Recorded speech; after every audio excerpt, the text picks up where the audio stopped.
মুসলমান পাকিস্তানে যাবেন তো নবীর বংশধর পাবেন, ইন্ডিয়ার কোনায় কোনায় বোম্বাইয়ে যাবেন নবীর বংশধর পাবেন, কলকাতায় যাবেন নবীর বংশধর পাবেন, বেরেলিতে যাবেন নবীর বংশধর পাবেন, মাহরেরা শরীফ যাবেন নবীর বংশধর পাবেন, ইউরোপে যাবেন নবীর বংশধর পাবেন, ইরানে যাবেন নবীর বংশধর পাবেন, বাংলাদেশ যাবেন নবীর বংশধর পাবেন। পৃথিবীর মধ্যে 206টি দেশ রয়েছে, এই 206টি দেশের মধ্যে যে সমস্ত কান্ট্রিতে মুসলমান বাস করতে থাকে, প্রত্যেকটি মুসলমানদের কান্ট্রিতে, প্রত্যেকটি মুসলমানদের দেশে আজ পর্যন্ত নবীর বংশধররা বিরাজ করতেছে। এই জন্য বেরেলির ইমাম ইশক মোহাম্মদ আলা হযরত লিখতেছে, তেরি নসলে পাক में है बच्चा बच्चा नूर का, तू है आईने नूर, तेरा सब घराना नूर का।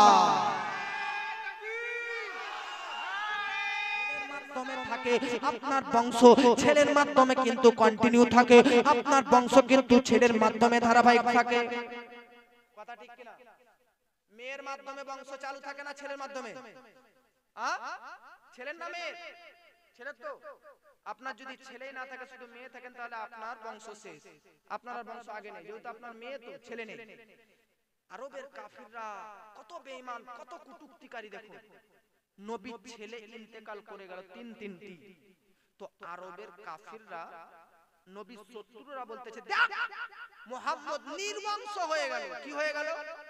নির্বংশ, মানে বংশ কাটা, বংশ শেষ, লেজ কাটা হয়ে গেল। পড়ুন নাউজুবিল্লাহ।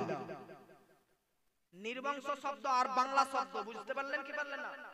মানে নবীজি তিনটি ছেলে নাবালক অবস্থায় ইন্তেকাল করে, তাই আজকে নবী চাচা আনন্দ প্রকাশ করার সঙ্গে সঙ্গে কুটুক্তি ভাষায় একটা শব্দ প্রয়োগ করলো যে নবী হচ্ছে নির্বংশ। ওই নির্বংশকে আরবিতে বলা হয় আবদার। কি বলা হয়? কি বলা হয়? এই যুবক ছেলেরা ঘুমাচ্ছে নাকি? গজল দরকার নাকি এদেরকে? গজল হবে? একটু বক্তব্য আপনাদেরকে শুরু করে আমাদের রঙে আনতে দেন। যে কোনো বক্তব্য রাখলে আধা ঘন্টা এদিক থেকে আনতে হয়, তারপরে তো বক্তব্যটা ফুটে ওঠে। 12টার পর তো এরকমই আপনারা ঘুমাচ্ছেন। ইনশাআল্লাহ গজল হবে, শুধু একটু আপনারা শুনুন ধ্যান দিয়ে, তারপর ইনশাআল্লাহ গজল শোনাবো আপনাদেরকে। আব্বাজি, তাহলে নির্বংশ শব্দটা বুঝলেন কি বুঝলেন না? যার বংশ ফিনিশ, যার বংশ শেষ, যার ছেলে সব মারা যায়, তাকে নির্বংশ বলা হয়। তাই আরবের কাফিররা নবীর নিজের ঘরের নবীর চাচা আবু লাহাব বলতেছে নবী লেজ কাটা, নবী নির্বংশ, নবী আবদার। যেমনই নবীকে নির্বংশ বলে এমনই নবীর কষ্ট ব্যথা বেদনা হচ্ছে, আর এই দিক দিয়ে নবীর চাচা নবীকে নির্বংশ বলতেছে। আল্লাহ পাক বলতেছে ইন্না শানিয়াকা হুয়াল আবতার, নবী আপনি নির্বংশ নয়, যারা আপনাকে বলতেছে নির্বংশ, বললে ওয়ালারাই হাকিকাতে নির্বংশ। জোরে বলেন বাবাজি। আল্লাহ পাক বলতেছে নবীজি আপনি নির্বংশ নয়, আপনার নির্বংশ নয়, আপনি লেজ কাটা নয়, আপনি ছিন্নহীন নয়, আপনি বংশ কাটা নয়, আপনি আবতার নয়। যারা আপনাকে নির্বংশ বলে তারাই হচ্ছে বেরাদার নির্বংশ। জোরে বলেন বাবাজি। তাহলে দেখুন বেরাদার, নবীর বিপক্ষে যখন কুটুক্তিকারীরা কুটুক্তি করলো, তখন নবীর পক্ষে আল্লাহ পাক কুরআনের মধ্যে সূরা আল কাউসার অবতীর্ণ করে জবাব দিয়ে দিল। জোরে বলেন আমার নবীজি সাল্লাল্লাহু তাআলা আলাইহি ওয়াসাল্লামকে আল্লাহ পাক বলতেছে নবী গো আপনার তিনটি ছেলে ইন্তেকাল করে গেল, আপনি কি মনে করছেন যে আপনার বংশ শেষ, আপনার বংশ ফিনিশ, আপনার বংশ শেষ, আপনি নির্বংশ হয়ে গেলেন? না না না না না, আপনি নির্বংশ নয়, আপনি নির্বংশ নয়। আবু জেহেল তার ছেলে বেঁচে আছে বলে আজকে গর্ব করতেছে। আমি আল্লাহ পাক বলতেছি আবু জেহেলের বংশ একদিন শেষ হয়ে যাবে, আবু লাহাবের বংশ একদিন শেষ হয়ে যাবে, উতবার বংশ একদিন ফিনিশ হয়ে যাবে, উতাইবার বংশ একদিন ফিনিশ হয়ে যাবে। কিন্তু নবীজি আপনি দেখবেন কিয়ামত পর্যন্ত পৃথিবীর কোণাতে কোণাতে আপনার বংশধররা বিরাজ করতে থাকবে। জোরে বলেন পাওয়ার। নবী আপনার ছেলে ইন্তেকাল করে গেছে বলে আপনি নির্বংশ হননি। এ আরবের কাফির মুশরিক বেধর্মীরা তাদের ছেলেরা বেঁচে আছে বলে গর্ব করতেছে, যার নবী এ সমস্ত কাফিরদের বংশ শেষ হয়ে যাবে, কিন্তু আপনার বংশ কিয়ামত পর্যন্ত চালু থাকবে।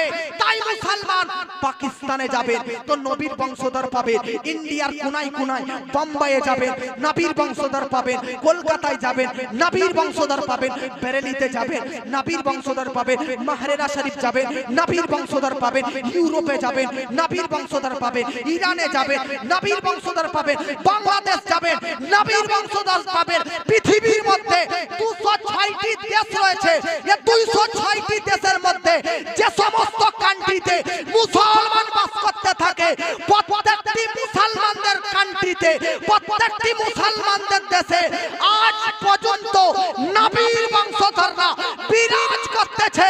এই জন্য বেরেলির ইমাম ইশক মোহাম্মদ আলা হযরত লিখতেছে, তেরি নসলে পাক में है बच्चा बच्चा नूर का, तू है आईने नूर, तेरा सब घराना नूर का।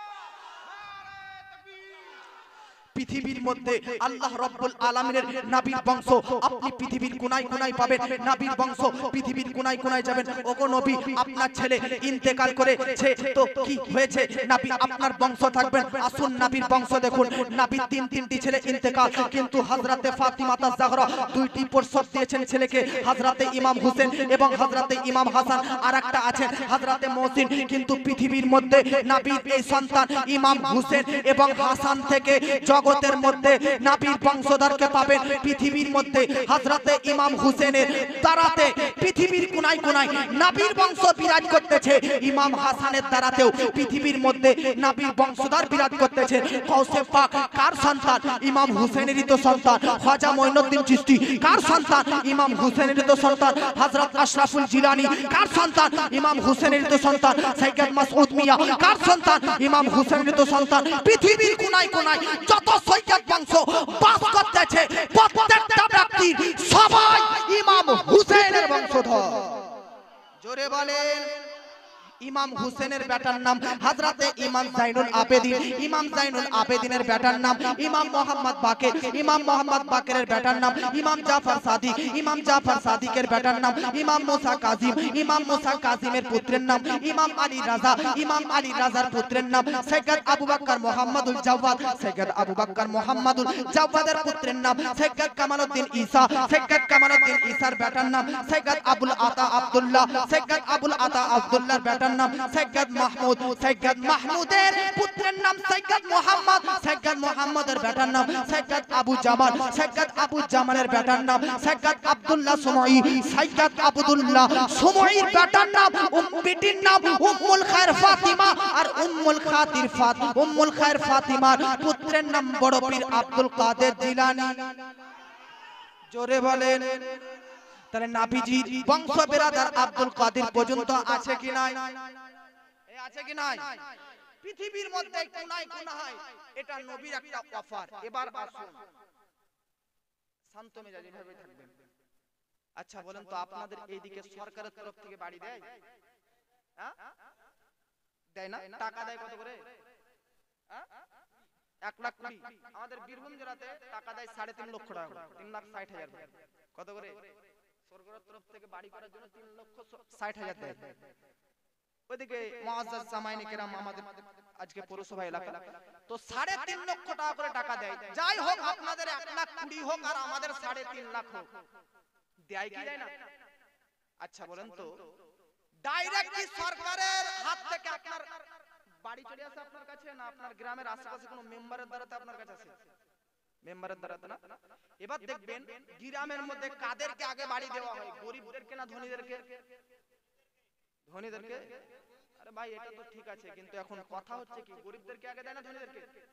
গরিবদেরকে তো দেয়, গরিবদেরকে আগে দেওয়ার চেষ্টা করে, গরিবদের বাড়িতে দেয়। আমাদের গ্রামে যত ধনী ব্যক্তি আছে সবাইকে বললো তোরাও বাড়ি পাবি, যেহেতু তোরাও আমাদের আন্ডারে আছিস, চিন্তা করিস না পাবি। কিন্তু গরিবরা যাদের স্বামী মারা গেছে, যাদের ছেলে জোয়ান নেই, যাদের মেয়ে আছে, যারা অসহায়, যারা নিগ্রহ, যাদের ইনকাম কম, খরচ বেশি, তাদেরকে আগে বাড়িটা দেয়। এরকম করে কি করে না? করে কি করে না? কেউ মারা গেলে আপনার ঘরে এসে সরকারের তরফ থেকে টাকা দেয় কি দেয় না?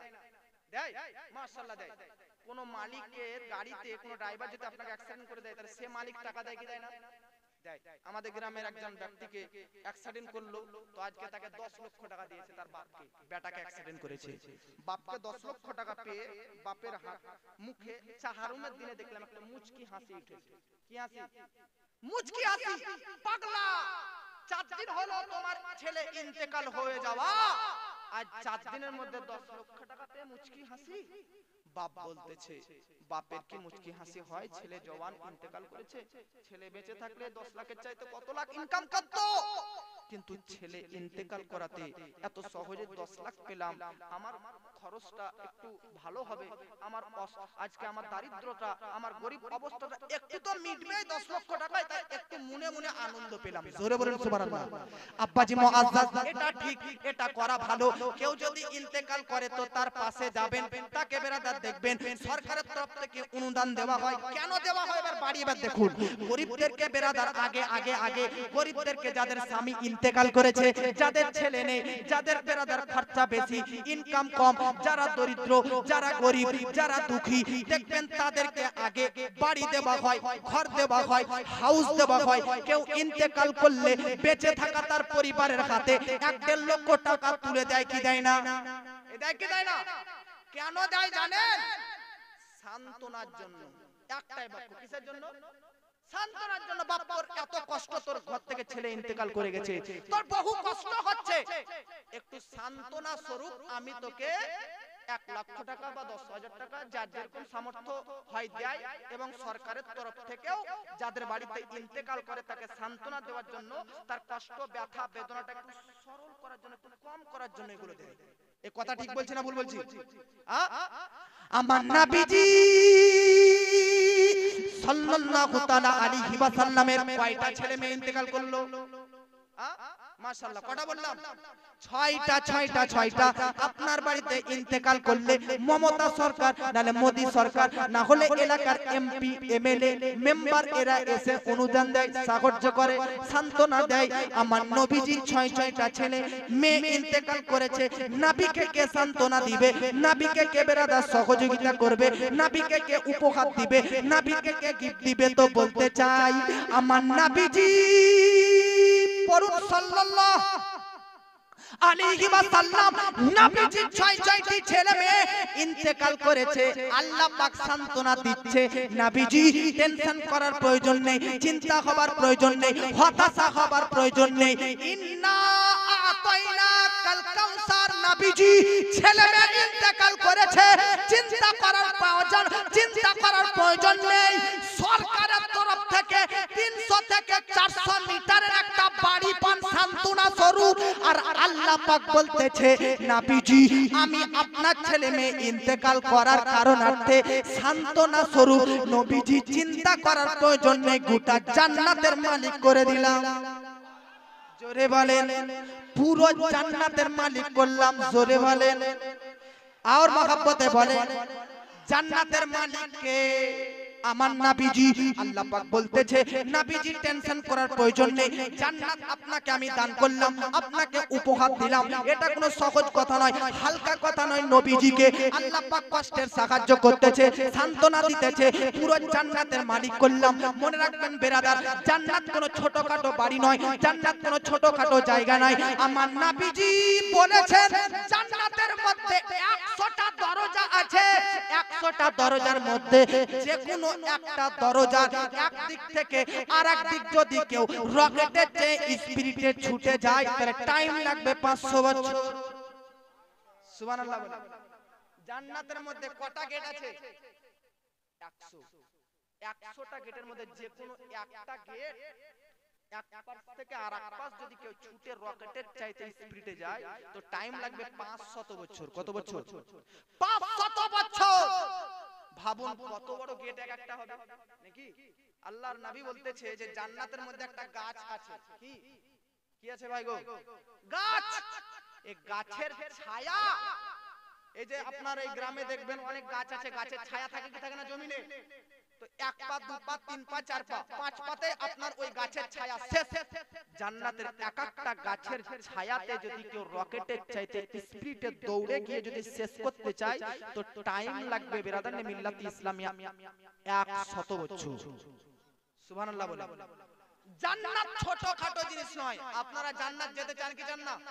তাহলে একটা দোয়া বলে দেব, দোয়াটা পড়লে জান্নাতে যাবেন ইনশাআল্লাহ। হাত উঠান কে কে জান্নাতে যেতে চান?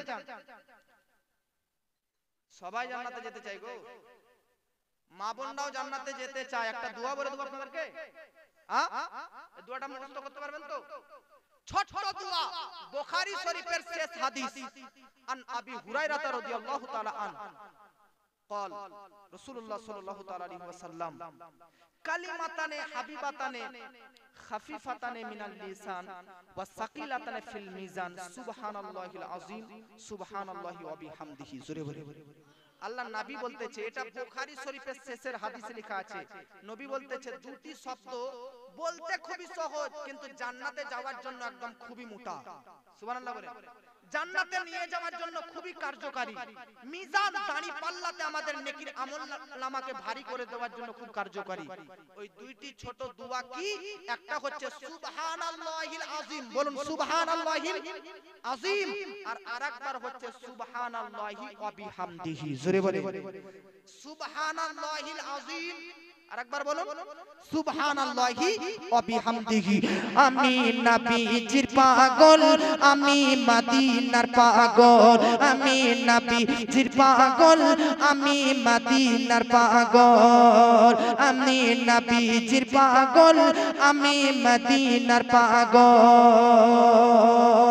মদিনার ধুলো বালি, মদিনার ধুলো বালি, নয়নের কাজল, আমি মদিনার পাগল, আমি নবীজির কাগল, আমি মদিনার পাগল, আমি নবীজির পাগল।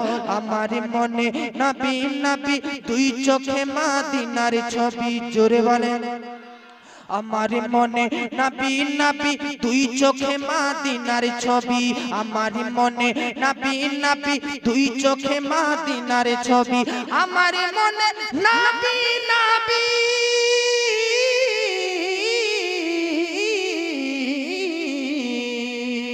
আমার মনে নবী নবী, দুই চোখে মদিনার ছবি। নবীর প্রেমে দিতে রাজি, নবীর প্রেমে দিতে রাজি জীবনের সকল। আমি নবীজির পাগল, আমি মদিনার পাগল। জোরে বলেন। বাবাজি নবীজির বাড়িতে 6টি ছেলে ইন্তেকাল করেছে, 6টি ছেলে মেয়ে ইন্তেকাল করেছে। তার জন্য আল্লাহ পাক বলতেছে নবীজি চিন্তা করার প্রয়োজন নেই, টেনশন করার প্রয়োজন নেই। ওগো নবীজি হাউজে কাউসারের মালিক বানিয়ে দিলাম। জোরে বলেন হাউজে কাউসারের মালিক। হাউজে কাউসার কি জানেন? কি জিনিস জানেন? হাউজে কাউসার কি জিনিস? হাউজে কাউসার কি জিনিস জানেন? জানেন না? হাউজে কাউসারের পানি দুধের চেয়ে সাদা, মধুর চেয়ে মিষ্টি। আল্লাহ রাব্বুল আলামিন হাসরের প্রান্তরে, হাসরের প্রান্তরে হাউজে কাউসারের পানিকে রাখবেন।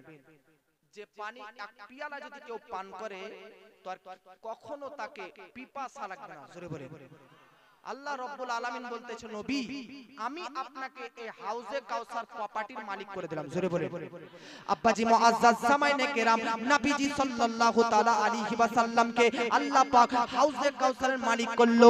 আমার নবীজি বলতেছে এত বড় হাউজে কাউসারে আমি নবী মুস্তাফা আমি আমার উম্মতকে পান করাবো।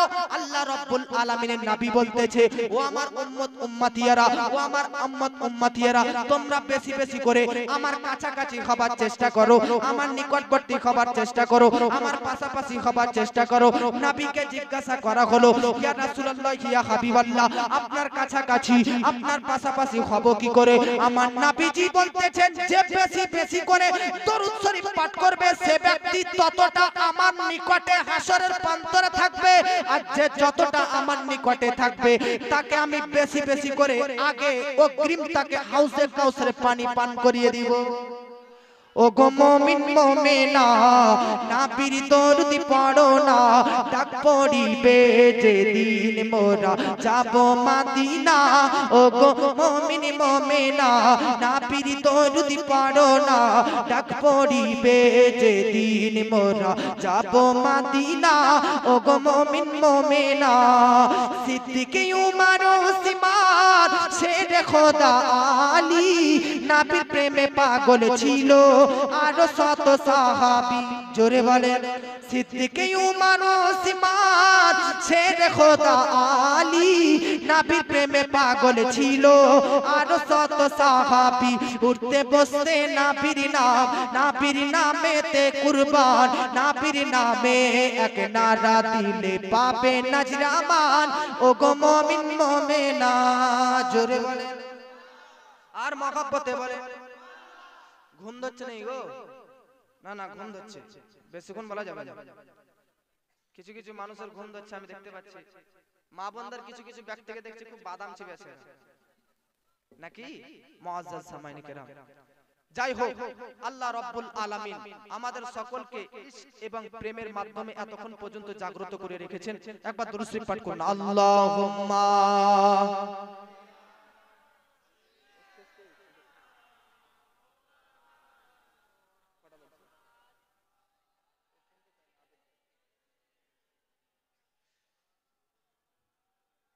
মুহাম্মদ সাল্লাল্লাহু তাআলা আলাইহি ওয়াসাল্লাম বাবাজি বলতেছিলাম বিরাদার নবীজির ছেলে মেয়ে ইন্তেকাল করাতে আল্লাহ পাক সান্তনা দিচ্ছে নবীজি তাবিব গো হাবিব গো চিন্তা করার প্রয়োজন নেই টেনশন করার প্রয়োজন নেই হতাশা হবার প্রয়োজন নেই নবীজি আমি আপনাকে মাকামে মাহমুদ এবং লিয়াউল হামদান করলাম জোরে বলেন ও নবীজি লোকে ইন্তেকাল করলে পৃথিবীর মধ্যে তাকে সরকার কিছু না কিছু অনুদান দিয়ে থাকে আমি আল্লাহ পাক আপনার কষ্ট ব্যথা বেদনা যন্ত্রণা সহ্য করতে পারবো না তাই আল্লাহ পাক নবীজি আপনাকে চিন্তা করতে হবে না আচ্ছা বলুন তো বেরাদান মিল্লাত ইসলামিয়া নবীজির ছেলে মেয়ে ইন্তেকাল করার পর নবী জান্নাতের মালিক হলেন হাউজে কাউসারের মালিক হলেন নবীর কি কোনো চিন্তা থাকবে থাকবে কোনো চিন্তা নেই নবীজির কোনো বেরাদার চিন্তা নেই আল্লাহর নবী সাল্লাল্লাহু তাআলা আলাইহি ওয়াসাল্লামকে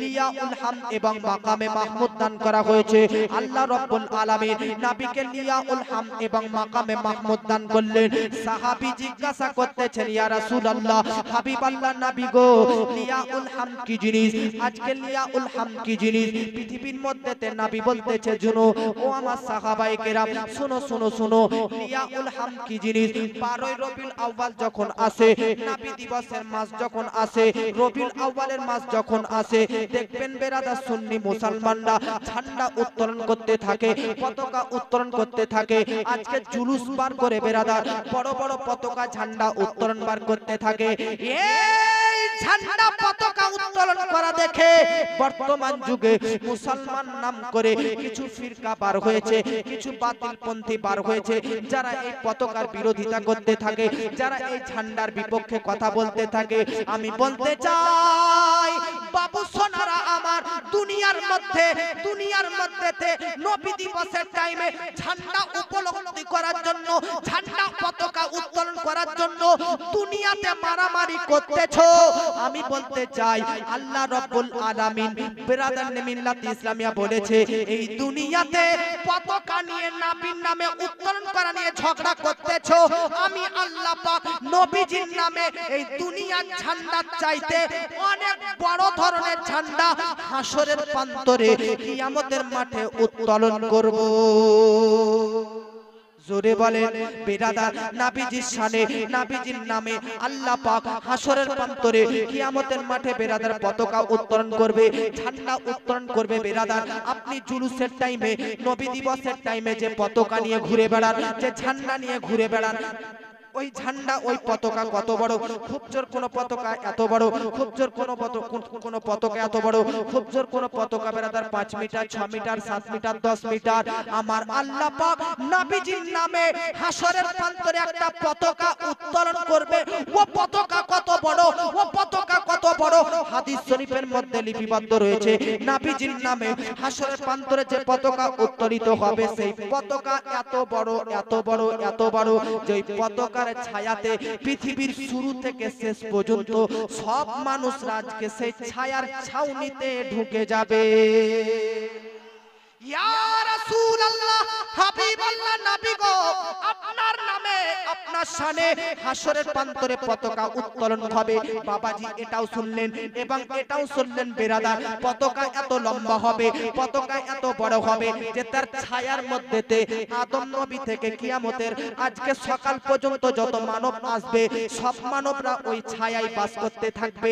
এবার আসুন কোরআনের মধ্যে এই ব্যাপারটা আছে কি নাই। আমার আল্লাহ পাক বলতেছে আসা আইয়াম আসাকা রব্বুকা মাকামাম মাহমুদা।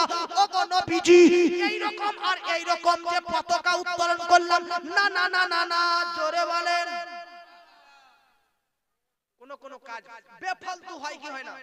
বেফালতু হয় কি হয় না? অনেক কাজ হয়ে যায় বেফালতু। হাসরের প্রান্তরে এত বড় পতাকা যে পতাকার নিচে পৃথিবীর শুরু থেকে শেষ পর্যন্ত সব মানুষ এটে যাচ্ছে। বেফালতু ছিল, বেফালতু পতাকাগুলো আল্লাহ পাক বলতেছে নবীজি বেফালতু নয়, বেফালতু নয়। ওই হাসরের প্রান্তরে ওই পতাকার নিচে আদম নবী থেকে কিয়ামত পর্যন্ত যত মানুষ ছায়াতে থাকবে ওই পতাকার নিচে সব মানুষ সব মানব শুধু আপনার ব্যাপারে গুণগান করতে থাকবে। কে হোগা কি চল সাহসর মে